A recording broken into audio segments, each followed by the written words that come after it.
Bonjour tout le monde, aujourd'hui nous allons parler d'Errol Garner, le pianiste de jazz.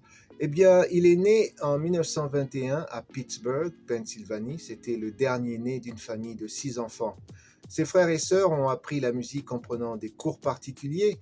D'ailleurs, son grand frère, Linton Garner, fut aussi pianiste de jazz. Mais Errol va apprendre le piano à l'oreille. Il était doué d'une mémoire d'éléphant et d'une oreille parfaite.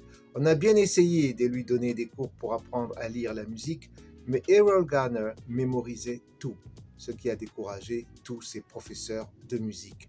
À l'adolescence, il va commencer à jouer dans les orchestres sur des bateaux à vapeur qui longent les cours d'eau et on le retrouve au début des années 40 à New York. Il joue dans des clubs et il joue avec de grands noms comme par exemple Billie Holiday et Charlie Parker.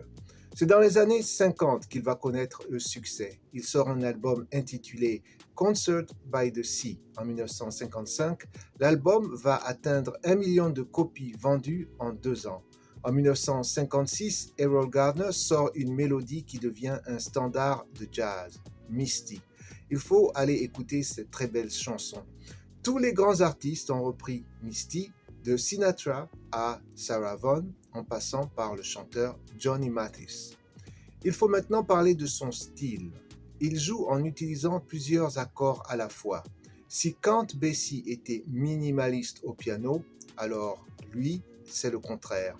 On croit entendre tout un orchestre quand il joue.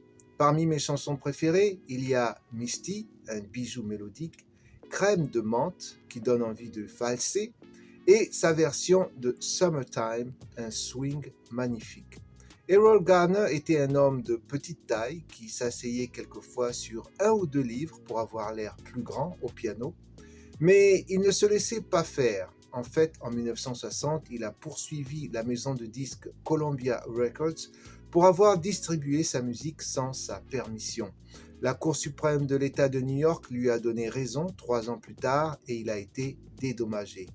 Errol Garner a marqué de nombreux musiciens à cause de sa dextérité au piano et à cause de sa mémoire unique.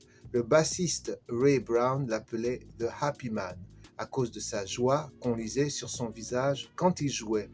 Il a sorti de nombreux albums avant son décès en 1977 et sa musique a été utilisée dans de nombreux films. Allez voir un documentaire sur lui intitulé No One Can Hear You Read. Merci l'artiste.